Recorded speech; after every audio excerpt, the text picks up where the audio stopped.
एक बार एक आदमी बहुत अच्छी पेंटिंग बनाता था। वो रोज सुबह जाता मार्केट में और उसे 500 रुपये में बेचकर घर आता था। उसकी कमाई इस तरह से महीनों के 15,000 रुपये होते थे। ऐसे उसका गुजारा चल रहा था।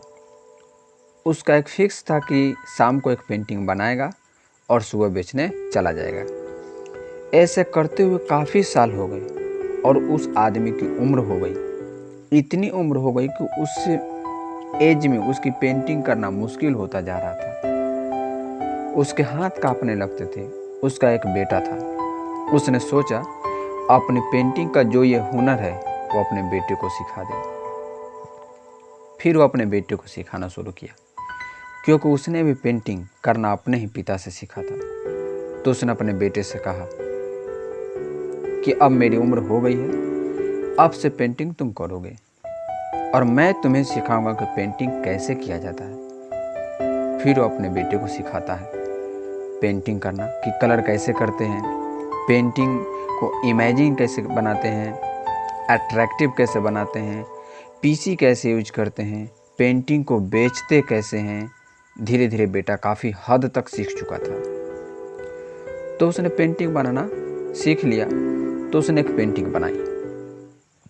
उसने अच्छे से एक पेंटिंग बनाई और मार्केट में गया उसको बेचने के लिए। अब वह 100 रुपये में बेचकर वह पेंटिंग को घर आकर पिताजी को बताया। पिताजी बहुत खुश हुए। मुझे बहुत खुशी हुई कि तुमने अपनी पहली पेंटिंग बेच दी। लेकिन वह लड़का खुश नहीं था। उसने अपने पिताजी से कहा, पिताजी आप तो पेंटिंग 500 रुपये में बेचते थे, लेकिन मेरी पेंटिंग केवल 100 रुपये में बिकी। पिताजी मुझे थोड़ा और सिखाओ। आपको ज़रूर कुछ ऐसा पता है जो मुझे अभी भी पता नहीं है। तो पिताजी ने थोड़ा और उसको ट्रेन किया, उसको और सिखाया पेंटिंग करते कैसे हैं, कलर कैसे पकड़ते हैं, कलर कैसे भरते हैं, पीसी कैसे यूज करते हैं, ये सब फिर उसको सिखाया। लड़का फिर अच्छी तरह से सीखा और उसमें थोड़ा ऐसा एक्सपर्ट हुआ वो। और फिर उसने एक बार और फिर पेंटिंग बनाई। पेंटिंग बनाकर उसको फिर मार्केट में गया बेचने के लिए।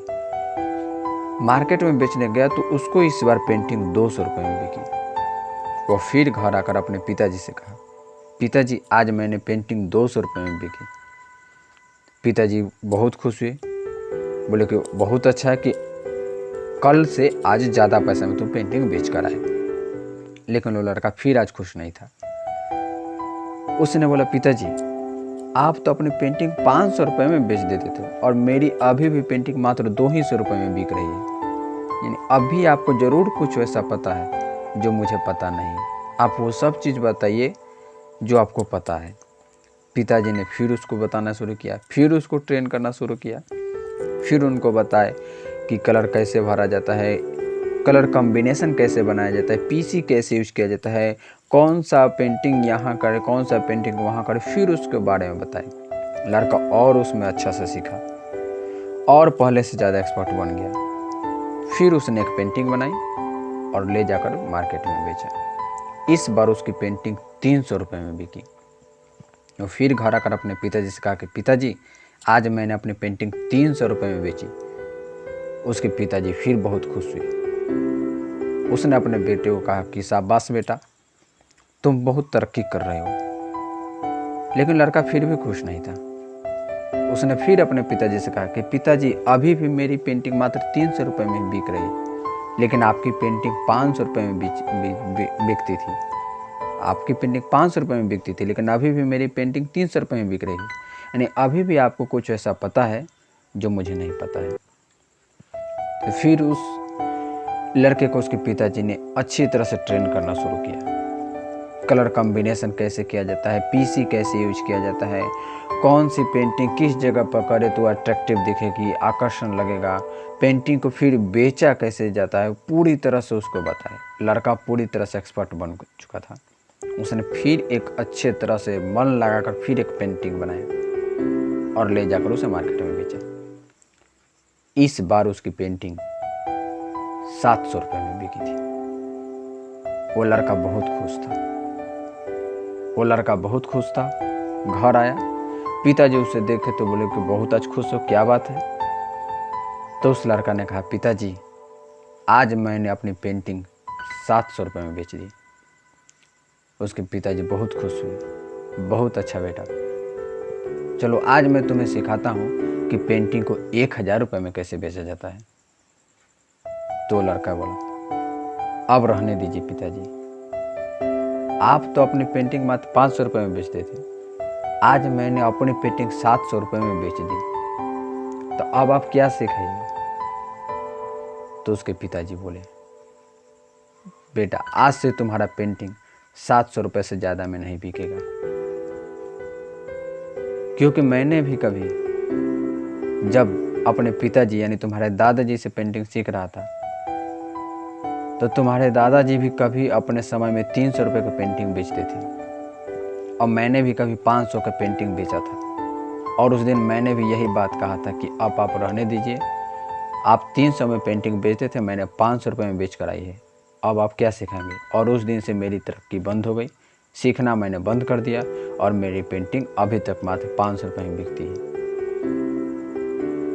यानी सीखने की कोई उम्र नहीं है। जिस दिन कोई व्यक्ति अगर सीखना बंद कर दे, उससे लगा कि जिससे हम सीख रहे तो उससे हम ज़्यादा हो गए, अधिक उससे जान गए, उससे अच्छा हम कर रहे हैं, तो उस दिन से उस व्यक्ति का सीखना बंद हो जाएगा, उस दिन से उस व्यक्ति का तरक्की होना बंद हो जाएगा।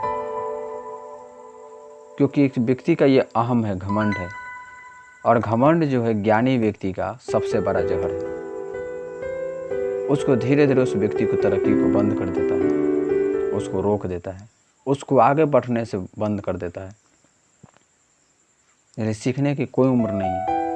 जितनी भी उम्र में, स्कूल में हो, कॉलेज में हो, या पढ़ाई बंद भी हो चुकी है, हर उम्र में कुछ ना कुछ सीखना चाहिए, क्योंकि प्रत्येक आदमी सब कुछ नहीं जानता है, लेकिन हर एक आदमी कुछ ना कुछ जरूर जानता है। Thank you so much guys. अगर आप लोगों ने अभी तक इस वीडियो को देखे हैं तो बहुत बहुत धन्यवाद। या अगर ये वीडियो आपको अच्छा लगा है तो अपने दोस्तों के साथ शेयर करें और कमेंट करें कि आपको ये वीडियो कैसा अच्छा लगा है, क्योंकि आप लोग अगर कमेंट करते हैं तो मुझे नेक्स्ट वीडियो बनाने का मोटिवेशन मिलता है और मैं नेक्स्ट वीडियो और अच्छे तरह से बना पाता हूँ। तो प्लीज़ आप लोग इस चैनल को सब्सक्राइब करें और वीडियो अच्छा लगा हो तो अपने दोस्तों के साथ शेयर करें। Thank you so much.